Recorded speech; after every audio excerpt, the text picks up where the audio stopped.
नमस्कार। प्रस्तुत है मुंशी प्रेमचंद जी के द्वारा लिखी हुई एक कहानी शतरंज के खिलाड़ी।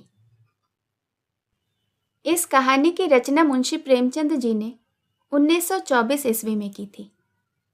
इस कहानी में प्रेमचंद ने वाजिद अली शाह के वक्त के, जिनका शासनकाल 1847 से 1856 का है, उस वक्त के लखनऊ को चित्रित किया है।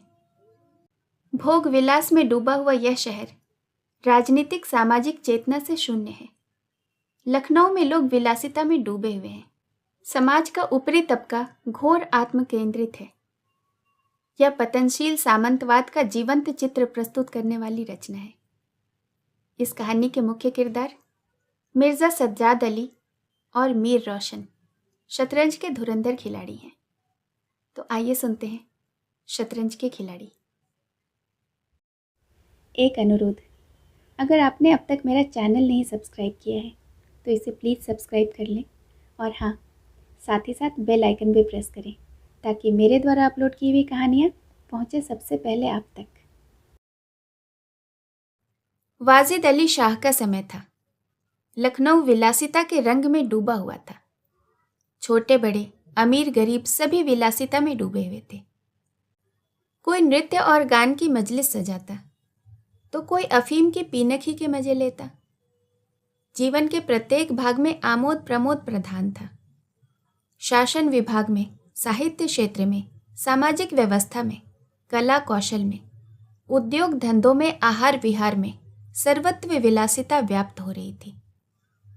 कर्मचारी विषय वासना में, कविगण प्रेम और विरह के वर्णन में, कारीगर कला बत्तू में और चिकन बनाने में, व्यवसायी सुर में इत्र मिश्री और उपटन का रोजगार करने में लिप्त था। सभी की आंखों में विलासिता का मद छाया हुआ था। संसार में क्या हो रहा है इसकी किसी को खबर न थी। बटेर लड़ रहे हैं, तीतरों की लड़ाई के लिए पाली बधी जा रही है। कहीं चौसर बिछी हुई है, 12 का शोर मचा हुआ है। कहीं शतरंज का घोर संग्राम छिड़ा हुआ है। राजा से लेकर रंक तक सब इसी धुन में मस्त थे। यहाँ तक कि फकीरों को पैसे मिलते तो वे रोटियां न लेकर अफीम खाते या मद पीते। शतरंज, ताश, गजीफा खेलने से बुद्धि तेज होती है, विचार शक्ति का विकास होता है, पेचीदा मसलों को सुलझाने की आदत पड़ जाती है। ये दलील जोर के साथ पेश की जाती थी। इस संप्रदाय से तो दुनिया अब भी खाली नहीं है। इसीलिए अगर मिर्जा सज्जाद अली और मीर रोशन अली अपना अधिकांश समय बुद्धि तीव्र करने में व्यतीत करते थे तो किसी विचारशील पुरुष को क्या आपत्ति हो सकती थी। दोनों के पास मौरिसी जागीरें थीं। जीविका की कोई चिंता न थी। घर बैठे चकोतियां करते, आखिर और करते ही क्या। प्रातःकाल दोनों मित्र नाश्ता करके बिसात बिछाकर बैठ जाते, मोहरे सज जाती और लड़ाई के दांव पेच होने लगते। फिर खबर न होती कि कब दोपहर हुई, कब तीसरा पहर और कब शाम। घर के भीतर से बार बार बुलावा आता, खाना तैयार है। यहाँ से जवाब मिलता, चलो आते हैं, दस्तरखान बिछाओ। यहाँ तक कि बावर्ची विवश होकर कमरे में ही खाना रख जाता था। दोनों मित्र दोनों काम साथ साथ ही करते थे। मिर्जा सज्जाद अली के घर में कोई बड़ा बूढ़ा न था, इसलिए उन्हीं के दीवान खाने में बाजियां होती थी। मगर यह बात न थी कि मिर्जा के घर के और लोग उनके इस व्यवहार से खुश हों। घर वालों का तो कहना ही क्या, मोहल्ले वाले, घर के नौकर चाकर तक नित्य द्वेषपूर्ण टिप्पणियां किया करते थे। बड़ा मनहूस खेल है, घर को तबाह कर देता है। खुदा न करे किसी को इसकी लत पड़े। आदमी दीन दुनिया किसी काम का नहीं रहता, न घर का न घाट का। बुरा रोग है। यहाँ तक कि मिर्जा की बेगम साहिबा को इससे इतना द्वेष था कि अवसर खोज खोज कर पति को लताड़ती थी, पर उन्हें इसका अवसर मुश्किल से ही मिलता था। वह सोती ही रहती थी, तब तक बाजी बिछ जाती थी और रात को जब सो जाती तब कहीं मिर्जा जी घर में आते। हाँ, नौकरों पर वह अपना गुस्सा उतारती रहती थी। क्या पान मांगे हैं? कह दो आकर ले जाएं। खाने की फुर्सत नहीं है? ले जाकर सिर पर पटक दो, खाएं चाहे कुत्ते को खिलाएं। पर वह रूबरू कुछ नहीं कह सकती थी। उनको अपने पति से उतना मलाल न था जितना मीर साहब से। उन्होंने उनका नाम मीर बिगाड़ू रख छोड़ा था। शायद मिर्जा जी अपनी सफाई देने के लिए सारा इल्ज़ाम मीर साहब के ही सर थोपते थे। एक दिन बेगम साहिबा के सिर में दर्द होने लगा। उन्होंने लौंडी से कहा, जाकर मिर्जा साहब को बुला लो, किसी हकीम के यहाँ से दवा ले आए, दौड़ जल्दी कर। लौंडी गई तो मिर्जा जी ने कहा, चल अभी आते हैं। बेगम साहिबा का मिजाज गर्म था। इतनी ताब कहाँ कि उनके सिर में दर्द हो और पति शतरंज खेलता रहे। चेहरा सुर्ख हो गया। लौंडी से कहा, जाकर कह अभी चलिए, नहीं तो वह आप हकीम के यहाँ चली जाएंगी। मिर्जा जी बड़ी दिलचस्प बाजी खेल रहे थे। 2 ही किश्तों में मीर साहब की मात हुई जाती थी। झुंझला कर बोले, ऐसा क्या दम लबों पर है, जरा सब्र नहीं होता? मीर, अरे तो जाकर सुन ही आइए ना, औरतें नाजुक मिजाज होती ही हैं। मिर्जा, जी हाँ, चला क्यों ना जाऊं, 2 किस्तों में आपकी मात जो होती है। मीर, जनाब इस भरोसे में न रहिएगा, वह चाल सोची है कि आपकी मुहरें धरी रह जाएं और मात हो जाए। पर जाकर सुन आइए, क्यों खामखा उनका दिल दुखाइएगा। मिर्जा, इसी बात पर मात करके ही जाऊंगा। मीर, मैं खेलूंगा ही नहीं, आप जाकर सुन आइए। मिर्जा, अरे यार, जाना पड़ेगा हकीम के यहाँ, सिर दर्द खाक नहीं है, मुझे परेशान करने का बहाना है। मीर, कुछ भी हो, उनके खातिर जाना तो पड़ेगा ही ना। मिर्जा, अच्छा एक चाल और चल लूं। मीर, हरगिज नहीं, जब तक आप सुन ना आएंगे मैं मोहरों को हाथ न लगाऊंगा। मिर्जा साहब मजबूर होकर अंदर गए तो बेगम साहिबा ने त्योरियां बदलकर लेकिन कराहते हुए कहा, तुम्हें निगोड़ी शतरंज इतनी प्यारी है, चाहे कोई मर जाए पर उठने का नाम नहीं लेते। नौस तुम जैसा कोई आदमी हो। मिर्जा, क्या कहूँ, मीर साहब मानते ही न थे, बड़ी मुश्किल से पीछा छुड़ा कर आया हूँ। बेगम, क्या जैसे वह खुद निकट्टू हैं वैसे ही सबको समझते हैं? उनके भी तो बाल बच्चे हैं, या सबका सफाया कर डाला? मिर्जा, बड़ा लती आदमी है, जब आता है तब मजबूर होकर मुझे खेलना ही पड़ता है। बेगम, दुत्कार क्यों नहीं देते? मिर्जा, बराबर के आदमी हैं, उम्र में दर्जे में मुझसे 2 अंगुल ऊंचे हैं, मुलाहिजा करना ही पड़ता है। बेगम, तो मैं ही दुत्कारे देती हूँ, नाराज हो जाए तो हो जाए, कौन किसी की रोटियां चला देता है। रानी रूठेंगी, अपना सुहाग लेंगी। हरिया, जा बाहर से शतरंज उठा ला, मीर साहब से कहना मियाँ अब न खेलेंगे, अपनी तशरीफ ले जाइए। मिर्जा, हाँ हाँ, ऐसा गजब न करना, जलील करना चाहती हो क्या? ठहर हरिया, कहाँ जाती है? बेगम, जाने क्यों नहीं देते, मेरा ही खून पिए जो उसे रोके। अच्छा, उसे रोका तो रोका, मुझे रोको तो जानू। यह कहकर बेगम साहिबा झल्लाई हुई दीवान खाने की तरफ चल पड़ी। मिर्जा बेचारे का रंग उड़ गया। बीवी की मिन्नतें करने लगे, खुदा के लिए तुम्हें हजरत हुसैन की कसम है, मेरी ही मैयत देखे जो उधर जाए। लेकिन बेगम ने एक न मानी। दीवान खाने के द्वार तक गईं, पर एकाएक पर पुरुष के सामने जाते हुए पांव बंद से गए। भीतर झांका संयोग से कमरा खाली था। मीर साहब ने 1-2 मोहरे इधर उधर कर दिए थे और अपने सफाई जताने के लिए बाहर टहल रहे थे। फिर क्या था, बेगम ने अंदर पहुंचकर बाजी उलट दी। मोहरे कुछ तख्त के नीचे फेंक दिए और कुछ बाहर, और किवाड़ अंदर से बंद करके कुंडी लगा डाली। मीर साहब तो दरवाजे पर ही थे। मोहरे बाहर फेंके जाते देखे और चूड़ियों की झनक कान में पड़ी। फिर दरवाज़ा बंद हुआ तो समझ गए कि बेगम साहिबा बिगड़ गई हैं। चुपके से घर की राह ले ली। मिर्ज़ा ने कहा, तुमने गजब कर दिया। बेगम, अब मीर साहब इधर दिखे तो खड़े खड़े निकलवा दूंगी। इतनी लौ खुदा से खाते तो वली हो जाते। आप तो शतरंज खेलें और मैं यहाँ चूल्हे चक्की की फिक्र में सिर खपाऊं। जाते हो हकीम साहब के यहाँ या अब भी तामुल है? मिर्ज़ा घर से निकले तो हकीम के घर जाने के बदले मीर साहब के घर पहुंचे और सारा वृतांत कह सुनाया। मीर साहब बोले, मैंने तो जब मोहरे बाहर आते देखा तभी ताड़ गया, फौरन भागा। बड़ी गुस्सेवर मालूम होती हैं, मगर आपने उन्हें यूं सिर चढ़ा रखा है, यह मुनासिब नहीं। उन्हें इससे क्या मतलब कि आप बाहर क्या करते हैं? घर का इंतजाम करना उनका काम है, दूसरी बातों से उन्हें क्या सरोकार। मिर्ज़ा, खैर यह तो बताइए कि अब कहाँ जमाव होगा। मीर, इसका क्या गम है, इतना बड़ा घर पड़ा हुआ है, बस यहीं जमे। मिर्ज़ा, लेकिन बेगम साहिबा को कैसे मनाऊंगा? घर पर बैठा रहता था तब तो वह इतना बिगड़ती थी, यहाँ बैठक होगी तो शायद जिंदा ही न छोड़ेंगी। मीर, अजी बकने दीजिए, 2-4 रोज में आप ही ठीक हो जाएंगी। हाँ, आप इतना कीजिए कि आज से जरा तन जाइए। मीर साहब की बेगम किसी अज्ञात कारण से मीर साहब का घर से दूर रहना ही उपयुक्त समझती थी, इसीलिए वह उनके शतरंज प्रेम की कभी आलोचना नहीं करती थी, बल्कि कभी कभी मीर साहब को देर हो जाती तो उल्टा याद दिला दिया करती थी। इन कारणों से मीर साहब को भ्रम हो गया था कि मेरी स्त्री अत्यंत विनयशील और गंभीर है। लेकिन जब दीवान खाने में बिसात बिछने लगी और मीर साहब दिन भर घर में रहने लगे तो बेगम साहिबा को बड़ा कष्ट होने लगा। उनकी स्वाधीनता में बाधा पड़ गई। दिन भर दरवाजे पर झांकने को तरस जाती। उधर नौकरों में भी कानाफूसी होने लगी। अब तक दिन भर पड़े पड़े मक्खियां मारा करते थे। घर में कोई आए कोई जाए उनसे कुछ मतलब न था। अब 8 पहर की धौंस हो गई। पान लगाने का हुक्म होता, कभी मिठाई का, और हुक्का तो किसी प्रेमी के हृदय की भांति नित्य जलता ही रहता था। वे बेगम साहिबा से जा जा कर कहते, हुजूर मियाँ की शतरंज तो हमारे जी का जंजाल हो गई। दिन भर दौड़ते दौड़ते पैरों में छाले पड़ गए। यह भी कोई खेल है कि सुबह बैठो तो शाम कर दी?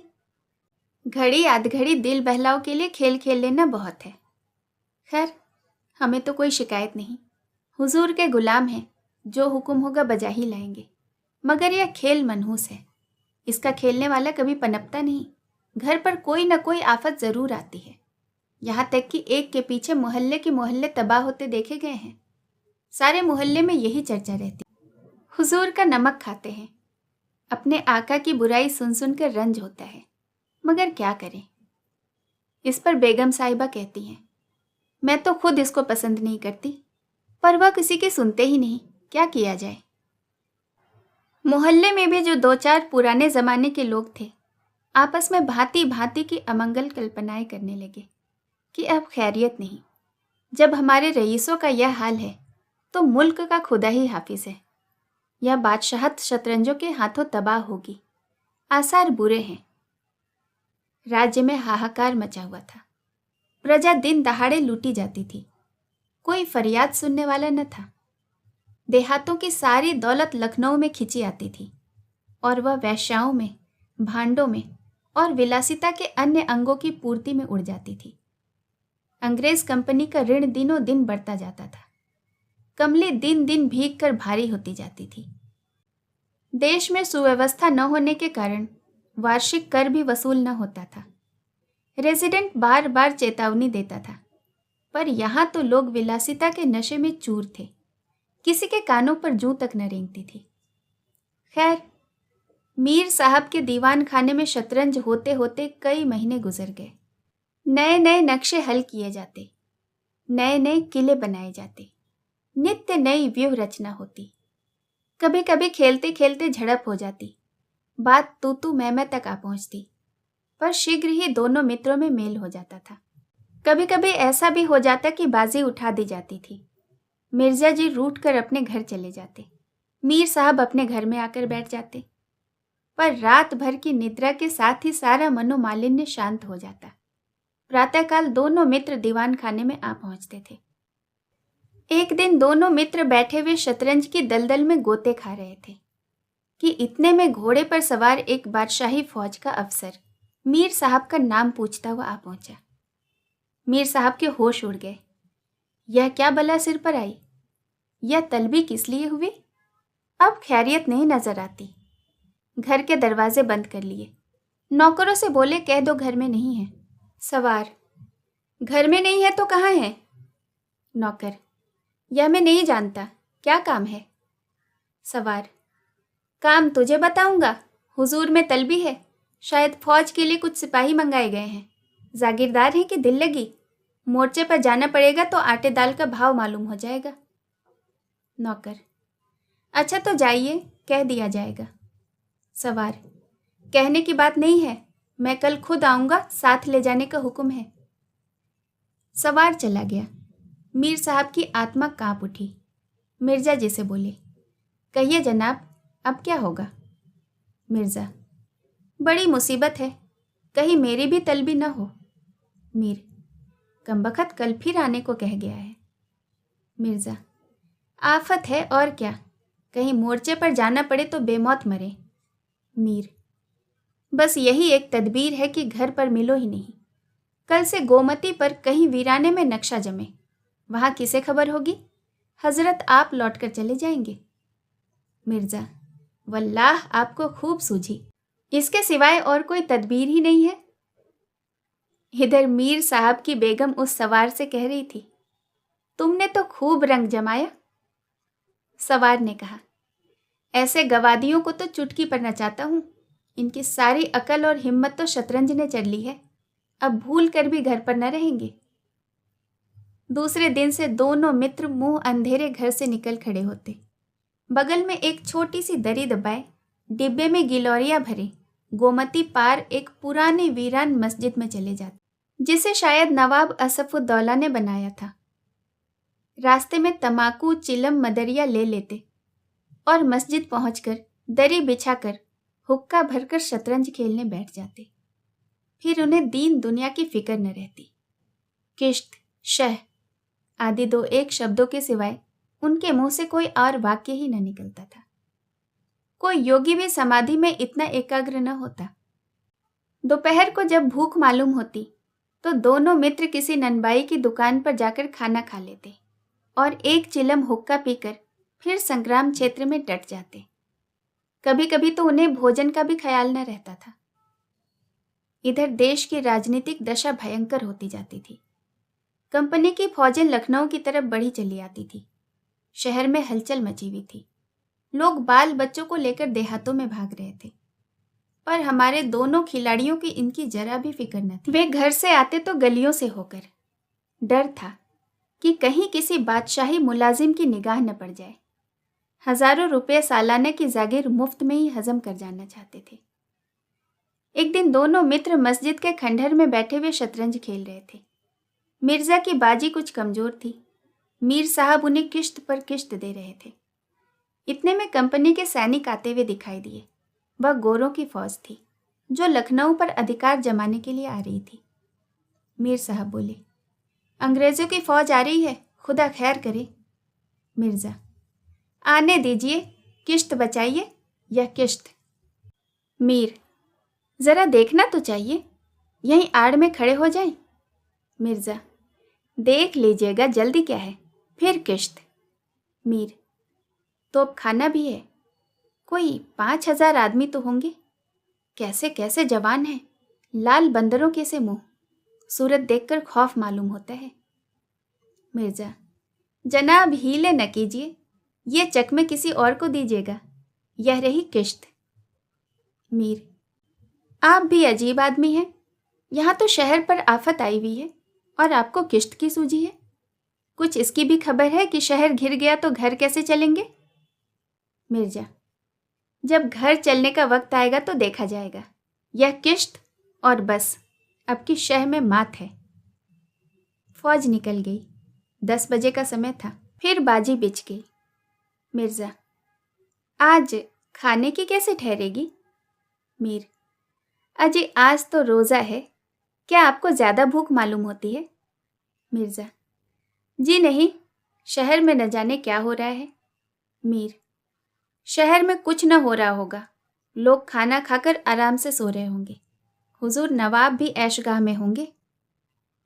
दोनों सज्जन फिर खेलने बैठे तो 3 बज गए। अब कि मिर्जा जी की बाजी कमजोर थी।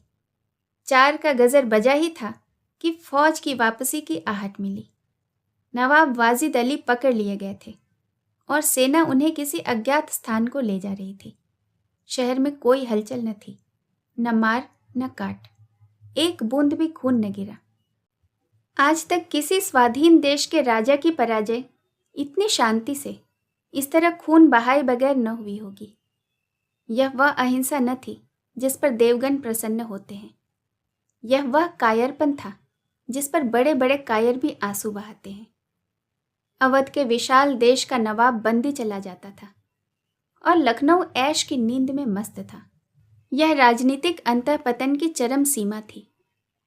मिर्जा ने कहा, हुजूर नवाब साहब को जालिमों ने कैद कर लिया है। मीर, होगा, यह लीजिए शह। मिर्जा, जनाब जरा ठहरिए, इस वक्त इधर तबीयत नहीं लगती। बेचारे नवाब साहब इस वक्त खून के आंसू रो रहे होंगे। मीर, रोया ही चाहे, यह ऐश वहां कहाँ नसीब होगा। यह रही किश्त। मिर्जा, किसी के दिन बराबर नहीं जाते, कितनी दर्दनाक हालत है। मीर, हाँ सो तो है ही, यह लो फिर किश्त। बस अब की किश्त में मात है, बच नहीं सकते। मिर्जा, खुदा की कसम आप बड़े बेदर्द हैं, इतना बड़ा हादसा देखकर भी आपको दुख नहीं होता। हाय गरीब वाजिद अली शाह। मीर, पहले अपने बादशाह को तो बचाइए, फिर नवाब साहब का नाम लीजिएगा। यह किश्त और यह मात, लाना हाथ। बादशाह को लिए हुए सेना सामने से निकल गई। उनके जाते ही मिर्जा ने फिर से बाजी बिछा दी। हार की चोट बुरी होती है। मीर ने कहा, आइए नवाब साहब के मातब में एक मिसरा कह डालें। लेकिन मिर्जा की राजभक्ति अपनी हार के साथ लुप्त हो चुकी थी। वह हार का बदला चुकाने के लिए अधीर हो रहे थे। शाम हो गई। खंडहर में चमगादड़ों ने चीखना शुरू किया। अबाबिलें आ आकर अपने अपने घोंसले में चिमटी, पर दोनों खिलाड़ी डटे हुए थे, मानो दो खून के प्यासे सूरमा आपस में लड़ रहे हों। मिर्जा जी 3 बाजियां लगातार हार चुके थे। इस चौथी बाजी का रंग भी अच्छा न था। वह बार बार जीतने का दृढ़ निश्चय करके संभल कर खेलते थे, लेकिन एक न एक चाल ऐसी बेढब आ पड़ती थी जिससे बाजी खराब हो जाती थी। हर बार हार के साथ प्रतिकार की भावना और भी उग्र होती जाती थी। उधर मीर साहब मारे उमंग के गजले गाते थे, चुटकियां लेते थे, मानो कोई गुप्त धन पा गए हों। मिर्जा जी सुन सुनकर झुंझलाते और हार की झेप को मिटाने के लिए उनकी दाद दे देते थे। पर ज्यों ज्यों बाजी कमजोर पड़ती जाती थी, धैर्य हाथ से निकलता जाता था। यहां तक कि बात बात पर झुंझलाने भी लगे। जनाब आप चाल न बदला कीजिए। यह क्या कि एक चाल चले और फिर उसे बदल दिया। जो कुछ चलना हो एक बार चल दीजिए। या आप मोहरे क्यों हाथ में रखते हैं? मोहरों को हाथ से छोड़ दीजिए। जब तक आपको चाल न सूझे मोहरा छूइए नहीं। आप एक एक चाल आधे घंटे में चलते हैं, इसकी सनद नहीं। जिसे एक चाल चलने में 5 मिनट से ज़्यादा लगे उसकी मात समझी जाएगी। फिर आपने चाल बदली, चुपके से मोहरा वहीं रख दीजिए। मीर साहब का फर्जी पिटता था। बोले, मैंने चाल कब चली थी? मिर्जा, आप चाल चल चुके हैं, मोहरा वहीं रख दीजिए उसी घर में। मीर, उस घर में क्यों रखूं? मैंने हाथ से मोहरा छोड़ा ही कब था? मिर्जा, मोहरा आप कयामत तक न छोड़ें तो क्या चाल ही न होगी? फर्जी पिटते देखा तो धांधली करने लगे। मीर, धांधली आप करते हैं। हार जीत तकदीर से होती है, धांधली करने से कोई नहीं जीतता। मिर्जा, तो इस बाजी में तो आपकी मात हो गई। मीर, मुझे क्यों मात होने लगी? मिर्जा, तो आप मोहरा उसी घर में रख दीजिए जहां पहले रखा था। मीर, वहां क्यों रखूं? नहीं रखता। मिर्जा, क्यों न रखिएगा, आपको रखना होगा। तकरार बढ़ने लगी। दोनों अपनी अपनी टेक पर अड़े थे। न यह दबता था न वह। अप्रासंगिक बातें होने लगी। मिर्जा बोले, किसी ने खानदान में शतरंज खेली होती तब तो इसके कायदे जानते। वे तो हमेशा घास छीला करते थे। आप शतरंज क्या खेलिएगा? रियासत और ही चीज है। जागीर मिल जाने से कोई रईस नहीं हो जाता। मीर, क्या? घास आपके अब्बाजान छीलते होंगे, यहाँ तो पीढ़ियों से शतरंज खेलते चले आ रहे हैं। मिर्जा, अजय जाइए भी। गजीउद्दीन हैदर के यहाँ बावर्ची का काम करते करते उम्र गुजर गई। आज रईस बनने चले हैं। रईस बनना कोई दिल लगी नहीं है। मीर, क्यों अपने बुजुर्गों के मुंह पर कालिख लगाते हो? वे ही बावर्ची का काम करते होंगे। यहाँ तो हमेशा बादशाह के दस्तरखान में खाना खाते चले आए हैं। मिर्जा, अरे चल चरकटे, बहुत बढ़ बढ़ कर बातें न कर। मीर, जबान संभालिए वरना बुरा होगा। मैं ऐसी बातें सुनने का आदी नहीं हूं। यहां तो किसी ने आंखें दिखाई कि उसकी आंखें निकाल ली, और ये हौसला। मिर्जा, आप मेरा हौसला देखना चाहते हैं? तो फिर आइए, आज दो दो हाथ हो ही जाए, इधर या उधर। मीर, तो यहां तुमसे कौन दबने वाला है? दोनों दोस्तों ने कमर से तलवारें निकाल ली। नवाबी जमाना था, सभी तलवार, पेशकब्ज, कटार वगैरह बांधते थे। दोनों विलासी थे पर कायर न थे। उनमें राजनीतिक भावों का अंतःपतन हो गया। बादशाह के लिए और बादशाहत के लिए क्यों मरे, पर व्यक्तिगत वीरता का अभाव न था। दोनों जख्म खाकर गिर पड़े और दोनों ने तड़प तड़प कर वहीं जाने दे दी। अपने बादशाह के लिए जिनकी आंखों से एक बूंद आंसू न निकला, उन्हीं दोनों प्राणियों ने शतरंज के वजीर की रक्षा में प्राण दे दिए। अंधेरा हो चला था, बाजी बिछी हुई थी। दोनों बादशाह अपने अपने सिंहासनों पर बैठे मानो इन दोनों वीरों की मृत्यु पर रो रहे थे। चारों तरफ सन्नाटा छाया हुआ था। खंडहर की टूटी हुई मेहराबें, गिरी हुई दीवारें और धूल धूसरित मीनारें इन लाशों को देखती और अपना सिर धूनती थी। कहानी सुनने के लिए बहुत बहुत धन्यवाद।